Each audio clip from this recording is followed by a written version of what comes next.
Di sini saya akan menjelaskan tentang proses pengangkatan Utsman bin Affan. Nah, berbeda dengan Umar, proses pengangkatan Utsman menjadi khalifah melalui tahap yang cukup panjang, di mana Utsman dipilih atas kesepakatan Dewan Syuro yang dibentuk oleh Umar. Hal ini dikarenakan tidak ada lagi sahabat-sahabat lain yang dapat diunggulkan. Pada awalnya, Umar ingin melakukan hal yang sama seperti yang dilakukan oleh Abu Bakar, yaitu dengan penunjukan secara langsung. Namun, sahabat tersebut telah dulu meninggal sebelum menjadi khalifah. Seperti yang dituturkan oleh Amr bin Maimun, bahwa ketika umat terjangkit wabah penyakit, Umar ditanya, "Ya Amirul Mukminin, adakah kau telah memilih penggantimu?" Lantas, siapa itu? Umar menjawab, "Kalau saja Abu Ubaidah masih hidup, maka aku akan menunjuknya sebagai khalifah." Dan ketika Allah mempertanyakan hal itu, maka aku mendengar Rasulullah bersabda, "Sesungguhnya dia adalah orang yang sangat dipercaya, sangat aku percaya di antara umat-umatku. Jika masih ada Salim, budak dari Abu Hudzaifah, maka aku akan memilihnya sebagai khalifah. Dan jika Allah mempertanyakan hal itu, maka aku telah mendengar Rasulullah bersabda, sesungguhnya Salim adalah orang yang paling cinta dengan Allah." Ketika seorang pria bertanya terhadap Umar, "Mengapa tidak anakmu saja yang dijadikan khalifah, wahai Umar?" Umar pun marah dan mencukupkan hanya dirinya saja yang menjadi khalifah dari golongan keluarganya. Namun, jika Umar tidak segera menentukan siapa yang menggantikan dirinya, maka kekhawatiran akan muncul. Kekhawatiran terjadinya konflik itu akan muncul lagi seperti yang terjadi saat pemilihan Umar. Maka dari itu, para sahabat mendesak Umar untuk segera memilih siapa yang berhak menjadi penggantinya. Nah, saat itu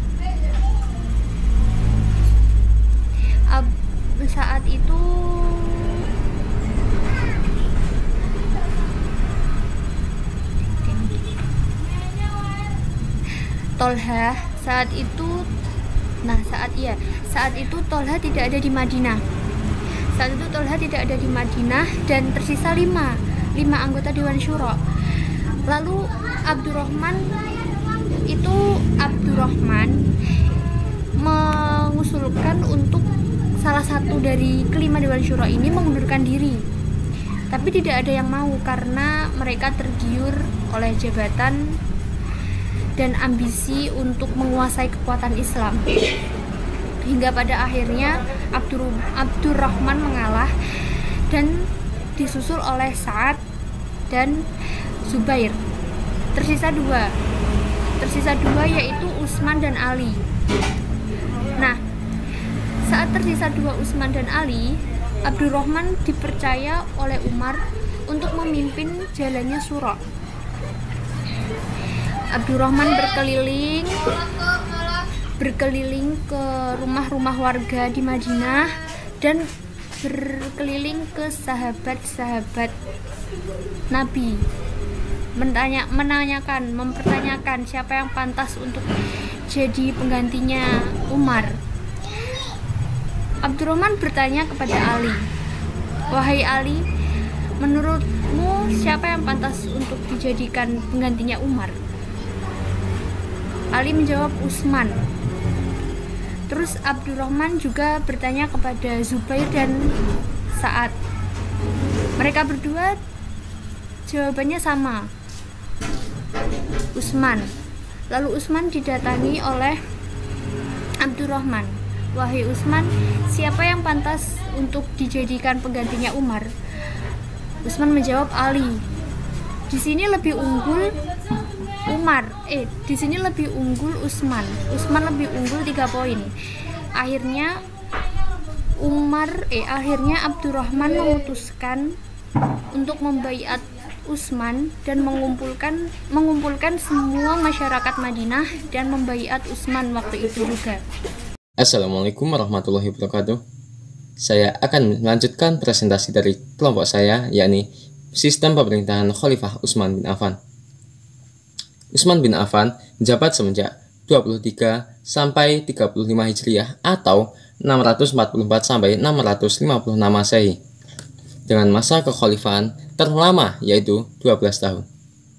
Utsman adalah khalifah pertama yang membangun angkatan laut dengan alasan ingin memperluas Islam dan mempertahankan wilayah laut. Selain itu, Utsman juga membangun mahkamah peradilan, melakukan penyeragaman bacaan Al-Quran, juga memperluas Masjidil Haram dan Masjid Nabawi di Madinah. Distribusi jabatan gubernur ketika telah dibaiat dan resmi menjadi Khalifah Utsman bin Affan memberhentikan pejabat atau gubernur lama dan menggantikannya dengan pejabat baru dan kerap sekali berasal dari kalangan Bani Umayyah. Di antaranya adalah Walid bin Uqbah, saudara seibu dengan Utsman, dilantik sebagai gubernur Kufah menggantikan Sa'ad bin Abi Waqqas. Sedangkan Marwan bin Hakam yang merupakan sepupu Utsman dilantik sebagai sekretaris negara. Muawiyah bin Abi Sofyan tetap menjabat sebagai gubernur Syam dengan wilayahnya yang semakin diperluas. Atas kebijakan ini, Utsman dituduh telah melakukan nepotisme karena mengangkat pejabat negara dari kalangan keluarganya sendiri. Inilah yang memunculkan protes dan pemberontakan sampai akhir hidupnya. Menghadapi pemberontakan, menyebutkan beberapa persoalan dalam pemerintahan Utsman bin Affan. Ia misalnya lebih mengutamakan tokoh dari keluarganya menjadi pejabat publik dan sangat selektif dalam memilih pejabat yang bukan berasal dari pihak keluarganya. Faktor usia akhirnya membuat Utsman yang seyogyanya ingin menjaga stabilitas politik dunia Islam dengan mengangkat para saudaranya, akhirnya dimanfaatkan oleh keluarganya dan tidak bisa berbuat apa-apa, sehingga Utsman menjadi simbol pemerintahannya saja. Kemudian ia juga mengizinkan para sahabat senior untuk meninggalkan Madinah sehingga kontrol terhadap kekuasaan Utsman menjadi tidak ada. Pada masa Umar, sahabat dilarang meninggalkan Madinah. Banyak pihak tidak puas dengan pemerintahan Utsman bin Affan. Beberapa daerah menjadi oposisi Utsman. Kebijakan yang diambil tidak populer dan membuat para sahabat tidak puas. Antaranya Ali, Tolha, dan Zubair. Sehingga rumah Utsman dikepung dan diserbu, dan akhirnya Utsman dibunuh oleh pemberontak yang merupakan anggota muslim itu sendiri. Dan sekian, wassalamualaikum warahmatullahi wabarakatuh. Assalamualaikum warahmatullahi wabarakatuh. Saya akan melanjutkan materi yang telah dijelaskan tadi. Materi selanjutnya yaitu usaha-usaha dalam stabilisasi pemerintahan pada Khalifah Utsman bin Affan. Yang pertama yaitu dalam bidang politik dalam negeri. Lembaga pemerintahan dalam negeri pada Utsman bin Affan terbagi menjadi beberapa bagian, antara lain pembantu, wazir atau muawin. Wazir atau muawin adalah pembantu yang diangkat oleh khalifah agar membantu tugas-tugas serta tanggung jawab kekhalifahan Islam. Tugas dari wazir atau muawin ini adalah membantu khalifah dalam bidang pemerintahan atau muawin tahfidz, dan membantu khalifah dalam bidang administrasi atau muawin tahfidz. Yang selanjutnya yaitu pemerintahan daerah atau gubernur. Pada awal pemerintahan Khalifah Utsman bin Affan, para pemimpin daerah yang telah diangkat oleh Umar bin Khattab telah menyebar ke berbagai kota Islam. Utsman bin Affan menetapkan kekuasaan para gubernur sebelumnya yang sudah diangkat oleh Umar bin Khattab. Masa para gubernur ini untuk memerintah lagi yaitu selama 1 tahun penuh. Yang kedua yaitu di bidang hukum. Pentingnya masa Khalifah Utsman bin Affan dalam bidang hukum terlihat dalam 2 hal mendasar, antara lain menjaga teks-teks pada masa Nabi Muhammad dalam bidang hukum, meletakkan sistem hukum baru untuk memperkuat fondasi negara Islam yang semakin luas, dan menghadapi hal-hal baru yang tambah beraneka ragam. Yang ketiga yaitu di bidang keuangan atau biasa disebut Baitul Mal. Baitul Mal adalah tempat yang mengatur masalah keuangan. Bentuk peran Baitul Mal ini mengurusi semua masalah keuangan negara. Tugas Baitul Mal mulai dari membayar gaji para khalifah, gaji para pemimpin daerah atau gubernur, gaji para tentara, dan gaji para pegawai yang bekerja di pusat pemerintahan. Baitul Mal juga mengatur semua masalah pajak dan masalah-masalah sarana dan prasarana. Pemasukan yang diambil dari hasil rampasan perang, pajak, dan pengeluaran yang dikeluarkan untuk dana haji, dana perang, semua yang mengurusnya dan mengaturnya adalah Baitul Mal atas izin Khalifah Utsman bin Affan. Yang keempat, di bidang militer, Utsman bin Affan memilih tokoh-tokoh yang mampu memimpin kekuatan Islam seperti Al-Walid, Abu Musa al-Asy'ari, dan Sa'id bin al-As. Tokoh militer tersebut sangat berjasa dalam menumpas pemberontakan yang terjadi setelah pemerintahan Umar. Yang kelima, Majelis Syuro. Majelis Syuro adalah orang-orang yang mewakili kaum muslimin dalam menyampaikan pendapat sebagai bahan pertimbangan khalifah. Orang non-muslim juga diperbolehkan menjadi Majelis Syuro untuk menyampaikan pengaduan tentang kezaliman para penguasa atau penyimpangan dalam pelaksanaan hukum Islam. Majelis Syuro dibagi menjadi 3, yaitu Dewan Penasihat, Dewan Penasihat Umum, dan Dewan Penasihat Tinggi dan Umum. Yang keenam, di bidang politik luar negeri, Utsman bin Affan melaksanakan politik ekspansi untuk menaklukkan daerah-daerah seperti Azerbaijan, Arai, Alexandria, Tunisia, Tabaristan, dan Siprus adalah wilayah yang sangat kaya akan sumber daya alamnya dan hasil bumi yang sangat melimpah. Pada masa pemerintahan Khalifah Utsman bin Affan, wilayah taklukan Islam semakin bertambah luas dan semakin bertambah banyak. Yang ketujuh, di bidang ekonomi. Pada Khalifah Utsman bin Affan, dalam bidang ekonomi terbukti sangat berkembang dengan maju dan pesat. Utsman bin Affan menggunakan prinsip-prinsip politik ekonomi yang dijalankan di pemerintahannya. Prinsip-prinsip tersebut sebagai berikut: menerapkan politik ekonomi secara Islam, tidak berbuat zalim terhadap rakyat dalam menetapkan cukai atau pajak, menetapkan kewajiban harta atas kaum muslimin untuk diserahkan kepada Baitul Mal, memberikan hak-hak kaum muslimin dari Baitul Mal, menetapkan kewajiban harta kepada kaum kafir zalimi untuk diserahkan kepada Baitul Mal dan memberikan hak-hak mereka serta tidak menzalimi mereka. Eksistensi Utsman bin Affan untuk negara atau pemerintahan adanya pemasukan dan pengeluaran dalam bidang ekonomi. Pemasukan dan pengeluaran tersebut antara lain: pemasukan keuangan berupa zakat, harta rampasan, harta jizyah, harta khoraj atau pajak bumi, dan usyur 1/10 dari barang dagangan.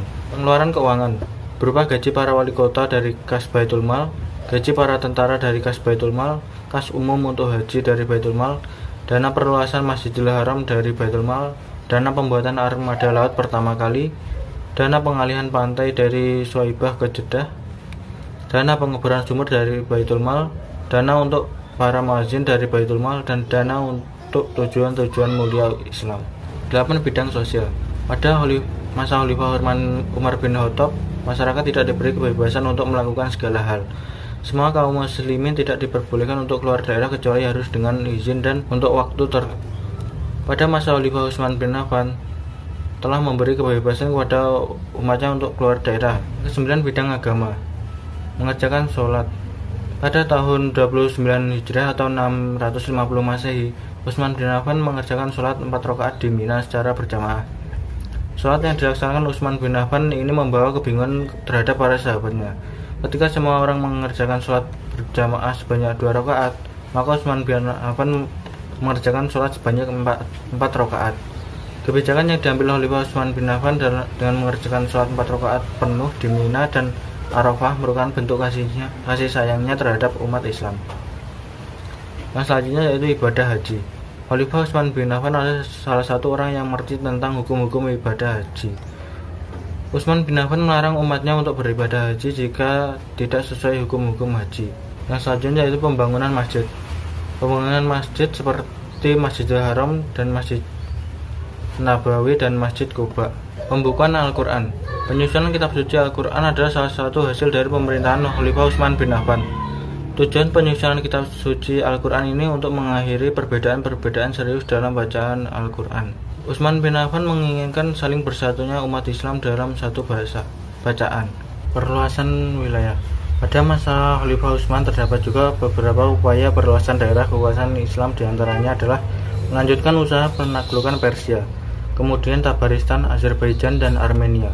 Usaha perluasan daerah kekuasaan Islam tersebut lebih lancar lagi setelah dibangunnya armada laut. Satu persatu daerah di seberang laut ditaklukkannya, antara lain wilayah Asia Kecil, pesisir Laut Hitam, Pulau Siprus, Rhodes, Tunisia, dan Nubia. Dalam upaya pemantapan dan stabilitas daerah kekuasaan Islam di luar kota Madinah, Khalifah Utsman bin Affan telah melakukan pengamanan terhadap para pemberontak yang melakukan pemberontakan di daerah Azerbaijan dan Rai karena mereka enggan membayar pajak, begitu juga di Iskandaria dan di Persia. Standarisasi Al-Quran. Pada masa Utsman bin Affan terjadi perselisihan di antara kaum muslimin perihal secara baca Al-Quran atau qiraat. Perlu diketahui terlebih dahulu bahwa Al-Quran diturunkan dengan beragam cara baca.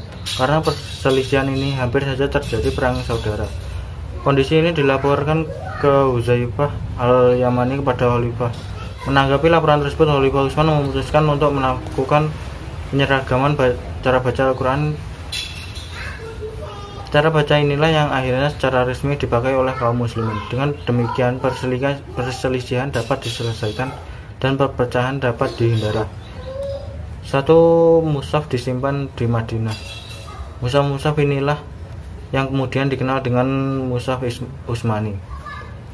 Khalifah Utsman mengharuskan umat Islam menggunakan Al-Quran hasil salinan yang telah disebarkan tersebut, sementara mushaf Al-Quran dengan cara baca yang lain dibakar. Pengangkatan pejabat negara. Pemerintahan Utsman berlangsung selama 12 tahun. Pada paruh terakhir masa kekhalifahannya muncul perasaan tidak puas dan kecewa di kalangan umat Islam terhadapnya.